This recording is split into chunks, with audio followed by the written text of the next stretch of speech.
어려운 시국이지만은 예배하는 자리는 소중한 줄 알고 공동체 예배로 모이든지 가정 예배로 모이든지 오늘도 예배하는 우리 모든 화주정 충인교회 성도들의 10년간 가정 속에 하나님의 은혜가 충만하게 임하기를 간절히 축복합니다. 이 시대의 특징을 말하라고 하면 그 중에 하나가 영적으로 너무나 둔감한 시대를 맞이했다는 것이죠. 그것의 가장 구체적인 모습은 기복신앙이에요. 한마디로 말하면 눈에 보이는 것이 전부라는 것이죠. 성도조차도 눈에 보이는 복과 물질주의만을 추구하는 것을 볼 때 결국 거짓 복음에 물들어 있는 그런 교회들은 아닌가 고백하지 않을 수 없습니다. 오늘 우리가 읽은 본문은 이 시대가 어떤 시대인지를 보여주는 말씀이고요, 그러한 시대의 성도는 어떻게 살아야 되는지를 보여주는 말씀이에요. 그것은 이 시대가 영적 전투의 시대라는 거예요.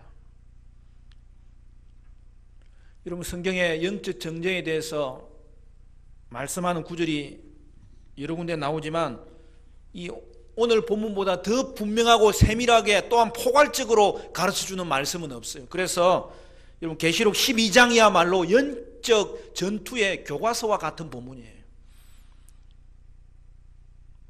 계시록의 구조상 오늘 본문은 큰 삽입에 해당됩니다. 계시록에는 3개의 삽입이 나온다고 했죠. 벌써 우리가 12장을 넘어가는데 우리 계시록의 구조를 한번 생각해 보세요. 첫 번째는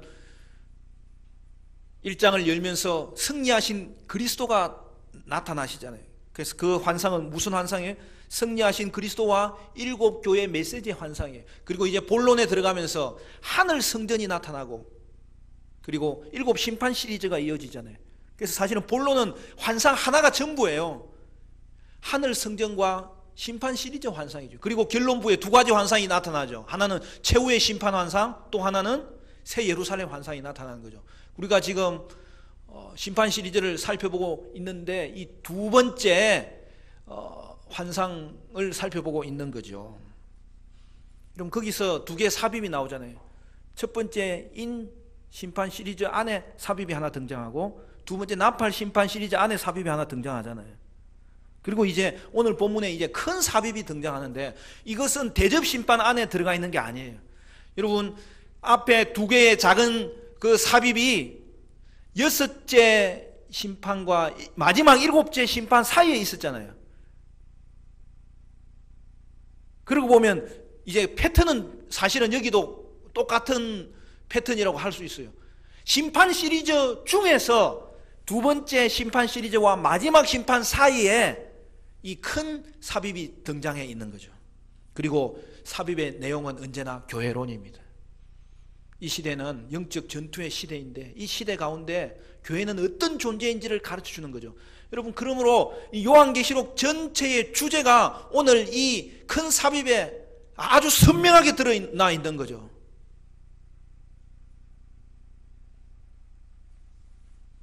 이런 계시록 전체의 주제가 무엇이고 오늘 이 영적 전투의 상황을 설명하는 오늘 본문의 주제가 뭐예요? 말 그대로 교회의 영적 전투죠. 더 구체적으로 말하면 전투하며 승리하는 교회라는 사실이죠. 그래서 6절은 뭐라고 이야기합니까? 6절 말씀 우리 같이 읽어볼까요? 6절 다 같이 시작. 그 여자가 광야로 도망하며 거기서 1260일 동안 그를 양육하기 위하여 하나님께서 예비하신 곳이 있더라. 그럼 여기 보면 교회가 어디에 머물고 있다고 이야기하는 거예요? 광야에 있다는 거예요. 그 날이 언제예요? 1260일 동안. 그러니까 이 날은 예수님의 초림과 재림 사이의 기간을 말하는 게 분명하잖아요. 그리고 그 시기에 교회는 어디에 있다고요? 하늘에 속한 존재이지만 교회가 머무는 것은 광야라는 거예요. 그 말은 무슨 말이에요? 이게 교회의 현장이에요. 즉 바로 영적 전투의 현장 가운데 교회가 있다는 거죠. 그러므로 교회는 이 시대가 영적 전투의 시대임을 알아야 되고, 자신이 영적 전투 중에 제일 선에 서 있음을 인식해야 되고, 그래서 영적 전투를 어떻게 해야 돼요? 영적 싸움을 싸워야 되고, 싸우면 이길 수 있다는 것을 성경은 보여주고 있는 거죠. 여러분, 영적 전투가 뭡니까? 오늘 본문에는 구체적으로 세 가지가 나오고, 1절부터 6절은 용과 아이의 전투가 나오고, 7절부터 13절은 용과 천사 미가엘의 전투가 나오고, 14절에서 17절은 용과 여자의 전투가 나옵니다.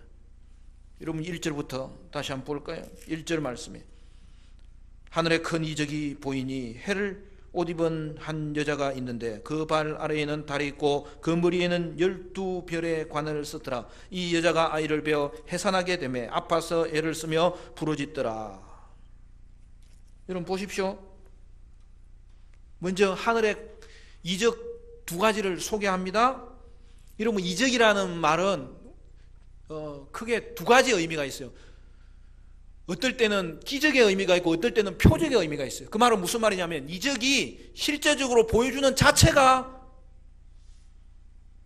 중요할 때가 있고, 때로는 뭔가를 보여주기 위해서, 그것을 가르쳐주기 위해서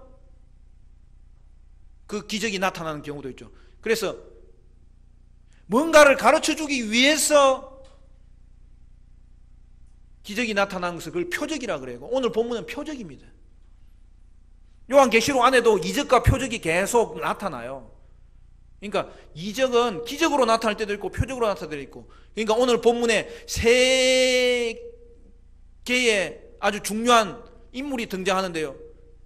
용이 등장하고 아이가 등장하고, 그 아이는 남자라고도 하고 아기라고도 하는 거예요.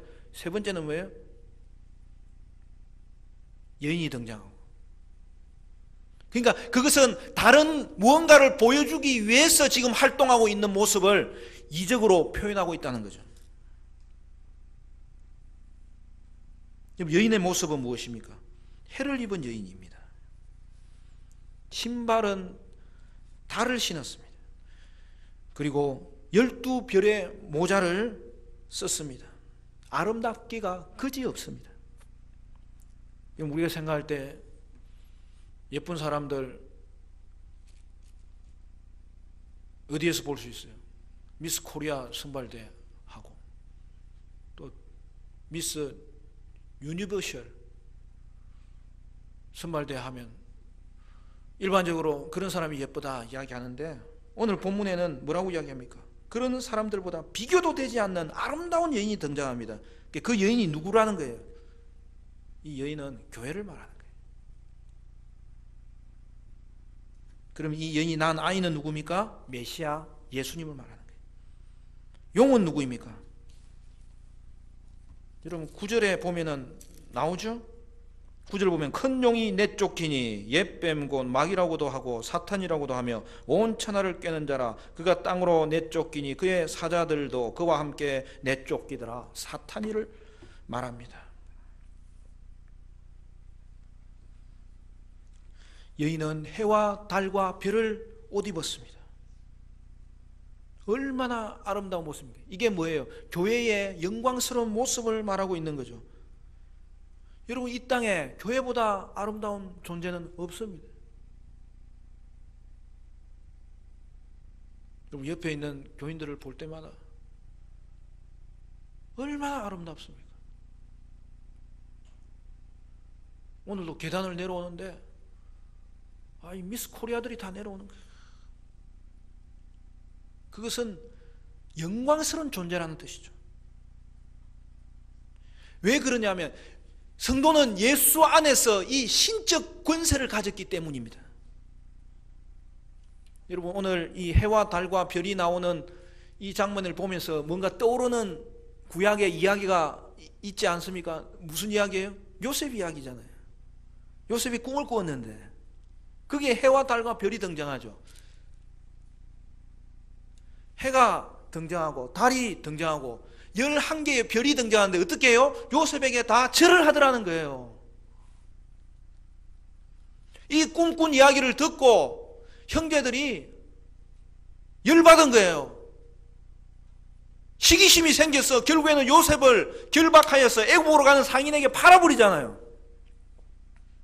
근데 여러분, 이 꿈에서 그 형들의 모습은 어떤 모습이었어요? 별과 같은 존재였어요. 여러분, 그 당시에 별은 왕을 상징하는 거예요. 그러므로 해는 야곱이고 달은 라헬이고 이 별은 형제들인데 요셉만 영광스러운 존재가 아닌 거죠. 이스라엘 12지파가 얼마나 영광스러운 왕적 권세를 가졌는지를 보여주었지만 형제들은 자신의 그 권세를 보지 못하고 요셉과 비교하다가 결국에는 그 시기심으로 말미암아 자신들의 아름다움을 다 잃어버리죠. 오늘 교회가 해와 같은 존재입니다. 달과 같은 존재입니다. 별과 같은 존재입니다. 성도 여러분의 모습입니다. 성도이면 다 예쁜 거예요. 아름다운 거예요. 영광스러운 거예요.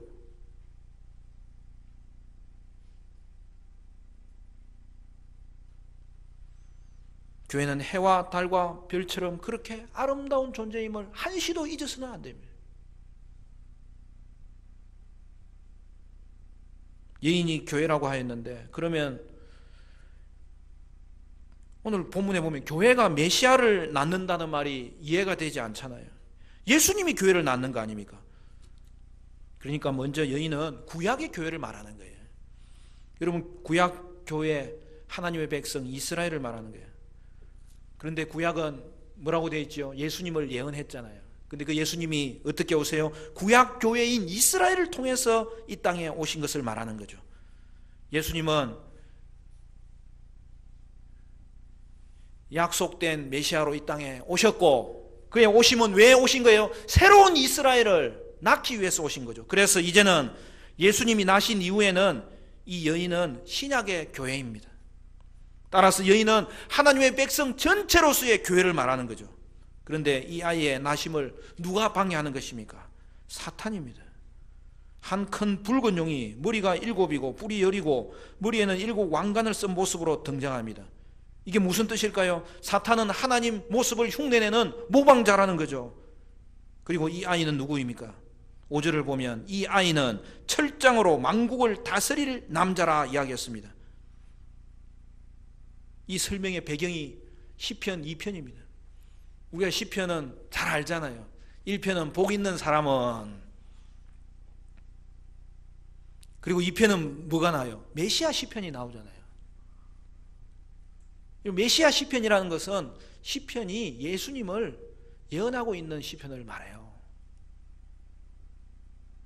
여러분 책갈피 해놓으시고요, 시편 2편으로 가봅시다. 거기 보면 이렇게 다윗이 고백하고 있어요.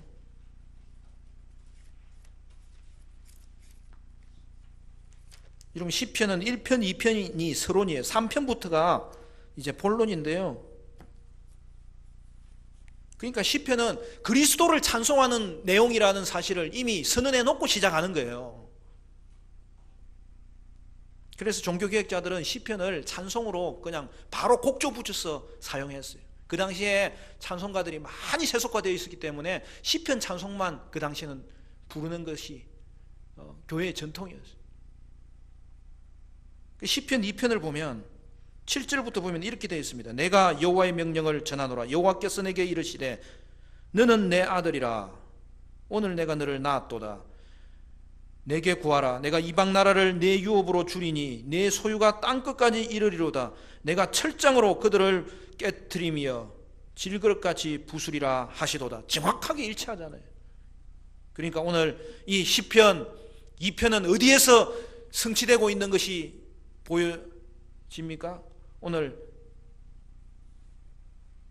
시편 2편이 계시록 12장에서 성취되고 있는 것을 볼 수 있습니다. 예수님은 하나님의 아들로서 철장으로 만국을 다스릴 메시아로 이 땅에 오셨음을 말하고 있습니다.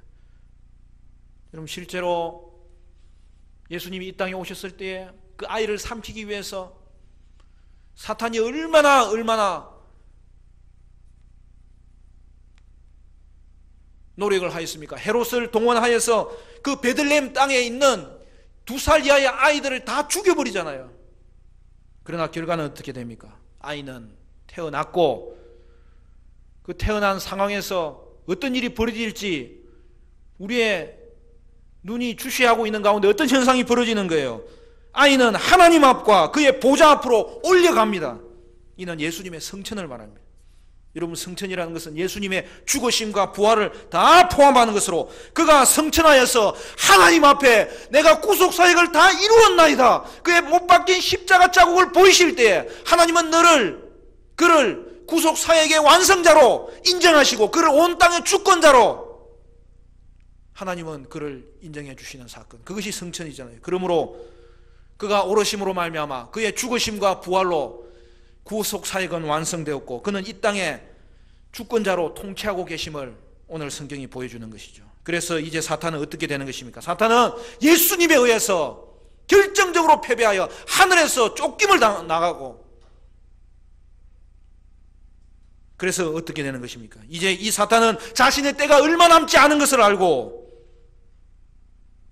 택한 백성 중에 하나라도 무너뜨리려고 우는 사자같이 덤비면서 교회를 핍박하는 것이죠.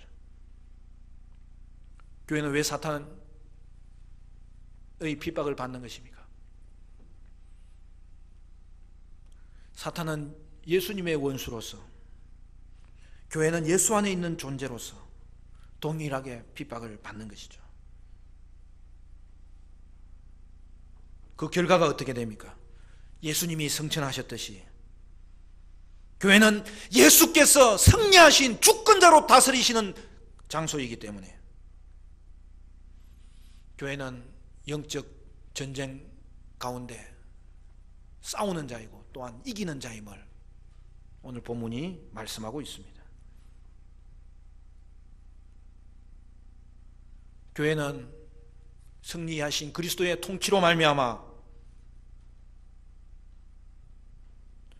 사탄의 공격에 대항하는 것이죠. 사탄의 미혹에 저항하는 것이죠. 사탄의 핍박에도 불구하고 믿음으로 참고 인내하는 것이죠. 그러므로 승리를 쟁취하는 것이죠. 그래서 교회는 영적 전투의 현실을 통찰할 수 있으므로 힘써 싸워야 하고, 싸우는 교회는 반드시 이길 수 있다는 것을 성경이 말씀하고 있는 것이죠.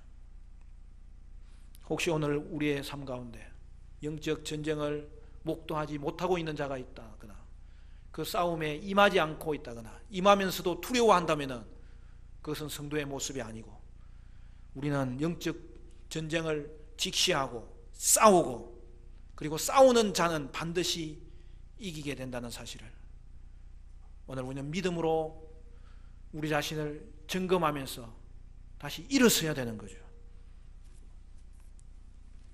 오늘 본문 이후에 나타나는 장면은 6절까지의 이 서론을 좀 더 구체적으로 설명하는 내용입니다.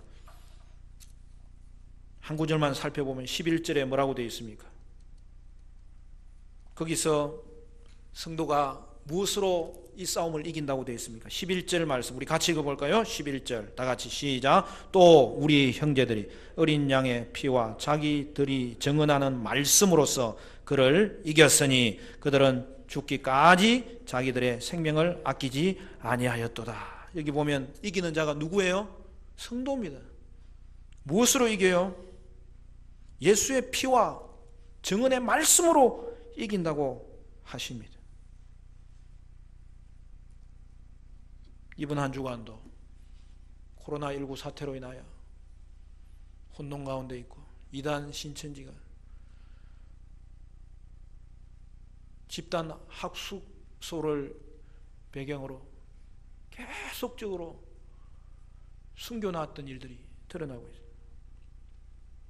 여러분, 오늘 본문에 이기는 자가 누구라고요? 이기는 자는 성도예요. 얼마나 이만희의 가르침이 거짓됩니까? 이만희가 이기는 자가 아니에요. 지금이 뭐 중세 시대입니까? 이기는 자는 성도고 교회입니다. 중세 시대에 하나님께 직접 나아가는 모든 통로를 차단하고 사제들이 자신들이 기도해 줘야 되고 자신들이 중간에서 도와줘야 하나님을 만날 수 있는 것처럼 복음이 완전히 왜곡되었을 때 종교개혁자들을 통하여서 만인제사장을 회복하고 오직 예수 이름으로 예수 의지하여 그를 바라보는 자는 회복되고 그를 바라보는 자는 구원받고 그를 바라보는 자는 예수 안에서 기도한 것이 응답되고 그를 바라보는 자는 예수의 이름 의지하여 이미 지성소 안에서 거하는 자로 회복된 것이 종교개혁 아닙니까? 그런데 그 귀한 복음이 오늘날 얼마나 혼동되어 있든지, 물론 이단들이 창궐하는 건 자유예요. 그러나 사랑하는 성도 여러분, 교회마저도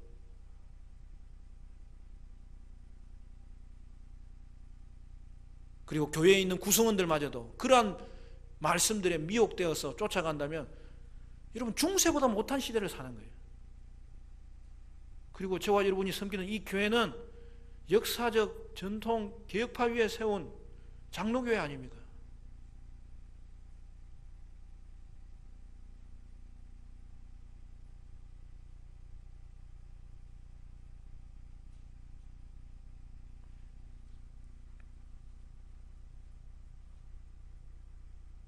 여러분, 성도가 이기는 자예요. 어떻게 이긴다고 했어요? 예수의 피로 이기고 증언의 말씀으로 이깁니다. 왜 그렇습니까? 교회는 참된 복음을 가졌기 때문입니다. 오늘날의 문제는 교회가 거짓 복음의 영향을 받아가지고 물들었기 때문이에요. 여러분, 거짓 복음의 대표적인 두 가지가 뭔 줄 아세요? 첫째는 기복신앙이에요. 두 번째는 율법주의.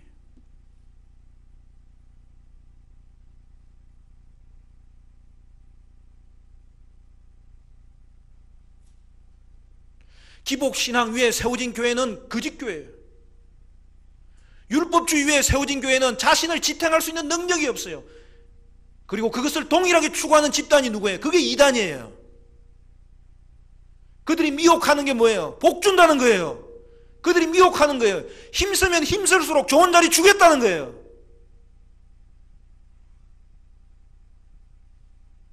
그것을 분별할 수 있는 능력을 하나님은 교회 가운데 주셨어요. 왜? 우리는 참된 복음을 가졌기 때문에. 물론 하나님은 복의 근원이십니다. 우리가 복 받기를 하나님이 더 원하세요. 그런데 그 복은 우리 인생을 근본적으로 변화시키는 영적인 복이라는 거예요. 여러분, 이 시대가 영적 전투 가운데서 이길 수 있는 방법은 영적 능력밖에 없는 거예요. 그런데 그것을 물질적인 복, 쾌락의 복, 권세의 복, 눈에 보이는 복으로 바꾸는 자들이 있어요. 그런 교회가 가짜 교회예요. 그런 복음이 거짓 복음이에요. 그런 복이 가짜 복이에요.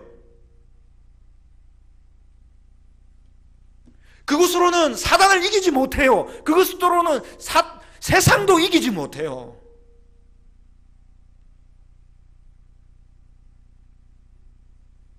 오직 참된 복음은 오직 그리스도의 복음, 오직 성경의 복음, 오직 은혜의 복음, 오직 믿음의 복음, 오직 하나님께 영광 돌리는 우리의 존재를 철저하게 고백하는 그 자리에 다시 세워질 수 있다는 사실이죠.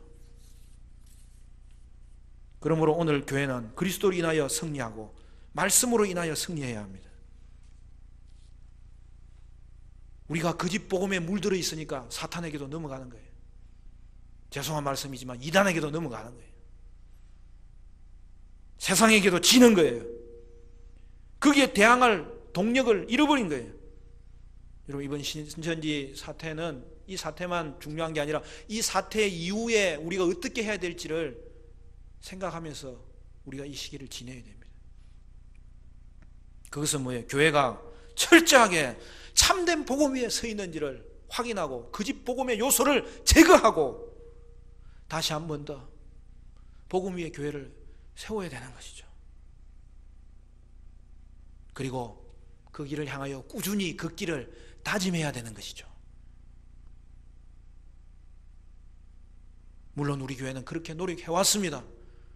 그럼에도 불구하고 우리는 그 길을 꾸준히 걷고 철저하게 걸어야 되는 거죠. 타협하면 안 되는 거죠.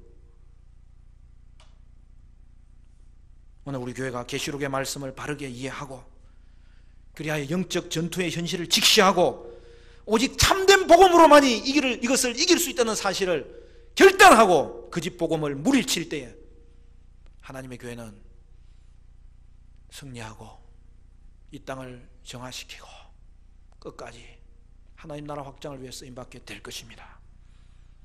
이만희는 영생불사의 존재가 아니에요. 그는 속이는 자고 미혹하는 자고 우상숭배자입니다. 하나님께 나아가는 것을 방해하여서 자신의 수하로 만들어서 결국에는 자신도 사탄에게 버림받을 존재입니다.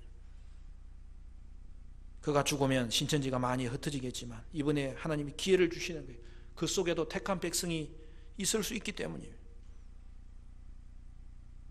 근데 여러분, 신천지에 가면 젊은이들이 많은데 그 젊은이들이 원래 어디 있던 애들이냐? 원래 교회 다니는 애들이 많아요.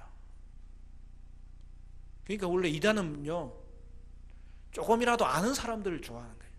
근데 그 아는 것이 조금 아는 거니까 미혹할 수 있는 거죠.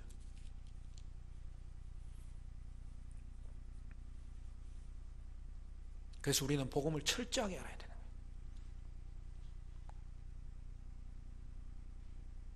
그래서 교회는 참된 복음과 그 참된 복음 위에 참된 교회를 세워야 하는 것입니다.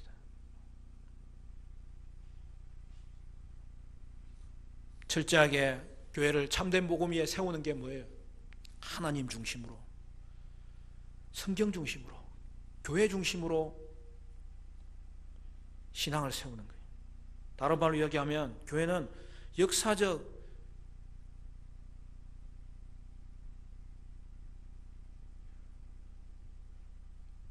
정통적인 개혁주의 위에 교회를 세워야 되는 거예요. 여러분, 역사적이란 말은 뭐예요? 정통적이란 말은 뭐예요? 그냥 우리 교회가 어느 날 갑자기 솟은 교회가 아니에요. 예수님이 사도들의 터 위에 세운 교회가 고난과 핍박 가운데서도 초대교회의 시련을 이겨냈고 중세의 그 정치적인 안정감 속에서도 어거스틴을 비롯한 하나님 말씀에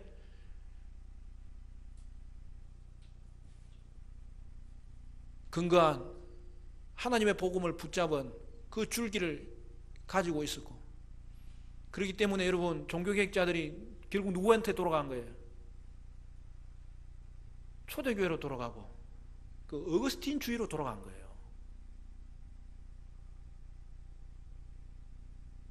그때 하나님이 루트를 쓰셨고 칼빈을 쓰셨고, 그 시대마다 역사적이고 정통적인 개혁주의, 복음주의는 언제든지 하나님 중심, 성경 중심, 교회 중심의 신앙을 간직하고 그것을 회복할 때마다 부흥이 일어나고 개혁이 일어났던 거죠. 그것이 17세기에 일어났던 청교도 운동이, 그것이 18세기에 일어났던 영적 각성 운동이 조나단 에드워드의 운동이, 그것이 19세기에 다시 영국을 회복시켰던 스펄전 목사님의 운동이에요. 그것이 20세기에 로이드 존스 목사님이 했던 운동이에요.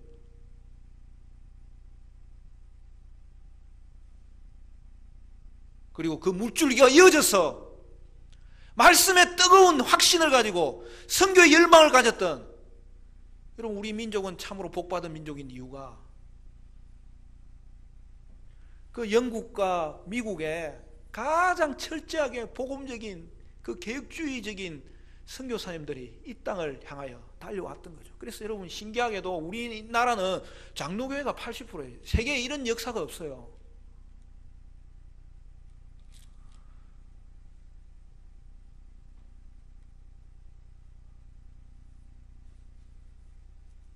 그래서 여러분, 교회는요, 역사적인 터 위에 서 있어야 돼요. 정통적인 터 위에 서 있어야 돼요.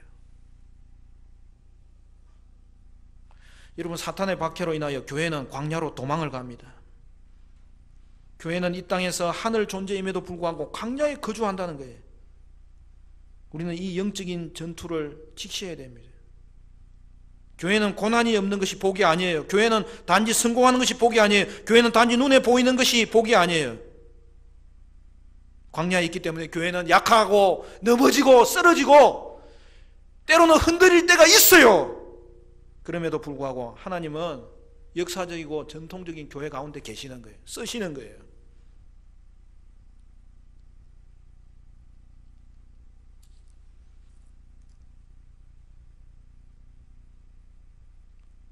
교회는 고난 가운데 흔들리기도 합니다. 왜요? 광야 교회이기 때문이에요. 그러나 역사적이고 정통적인 교회를 벗어나면 구원이 없습니다. 어디 가면 더 잘 가르친다고요? 그러다가 구원의 길에서 벗어나는 경우가 한두 가지가 아니에요. 교회는 광야 같은 존재예요. 죄송한 말씀이지만 목사도 광야 같은 목사입니다. 흔들릴 수 있습니다. 그러나 그가 하나님의 말씀을 그의 메시지의 중심으로 잡기를 애쓰고 힘쓸 때 하나님은 긍휼을 베푸시고 매주마다 기적을 베푸셔서 주의 백성을 먹일 때에 거기서만 구원이 있고 거기서만 생명이 있고 거기서만 회복이 있고 더디지만 누룩처럼 번져가는 하나님 나라의 역사가 하나님의 교회 안에서 언제든지 함께하는 거예요. 왜 그래요? 하나님이 교회와 함께 하시기 때문입니다. 광야 같은 교회를 하나님 쓰시기 때문입니다.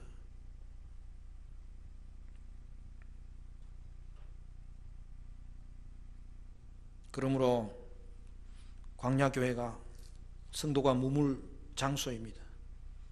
이단 사설에 빠진 자들은 원래 정통교회에 있던 자들이잖아요. 그러므로 이번 기회를 통해서 빼내서 말씀 위에, 복음 위에, 정통교회 위에 다시 자신을 세워야 하는 거예요. 어떤 분은 영적 전투에 임하는 교회는 교회 성장을 포기해야 된다고 말합니다. 그 말이 굉장히 의미 있는 말이에요. 여러분, 교회의 성장은 하나님이 하시는 거예요. 하나님이 일하시기 때문에 그건 우리가 해야 될 일이 아니에요. 오늘 저와 여러분이 해야 될 일은 뭐예요? 영적 전쟁을 싸우는 교회. 하나님의 말씀을 붙잡고 분투하면서 세상 부귀의 안일함에 빠지지 않기 위해서 주님 의지하는 교회. 하나님 그걸 원하는 거죠. 우리 화정청년교회도 교회의 성장은 하나님이 하실 일임을 알고 믿음으로 맡기고 오늘 우리가 할 일은 영적 전투에서 타협하지 아니하고 싸우는 교회, 그러므로 말미암아 영적 전투에서 승리하는 교회 될 수 있기를 주님의 이름으로 축원합니다. 영적 전투에 임하는 교회가 참된 교회이고 거기서 상처받은 흔적이 영광스러운 흔적이고 그 교회가 다음 세대에게 거룩한 복음을 간직한 교회를 물려줄 수 있는 좋은 교회입니다. 그러므로 교회는 오직 참된 복음으로 세상의 거짓된 가치관을 분별하며 제거하며 이 영적 싸움을 살아나가야 할 텐데 오직 교회는 이 영적 싸움을 분별하여 싸울 때에 영적 복음을 통하여 하나님의 교회를 세울 수 있습니다. 세상을 구원할 수 있습니다. 영혼을 치유할 수 있습니다. 가정도 치유될 수 있습니다. 7절에는 아주 놀라운 말씀을 포함하고 있어요. 우리 한 번 더 7절 읽고 마무리하겠습니다. 7절 다 같이 6절이죠. 계속 7절이 아니에요. 7절, 6절 다 같이 읽습니다. 6절 시작. 그 여자가 광야로 도망하며 거기서 1260일 동안 그를 양육하기 위하여 하나님께서 예비하신 곳이 있더라. 그 교회는 광야에 있는 교회지만 그곳은 하나님이 양육하는 곳이고 하나님이 예비하신 곳이라는 거예요. 오늘 저와 여러분이 복음으로 인하여 핍박받고 대항하여 피 흘리기까지 싸울 때 하나님은 여러분을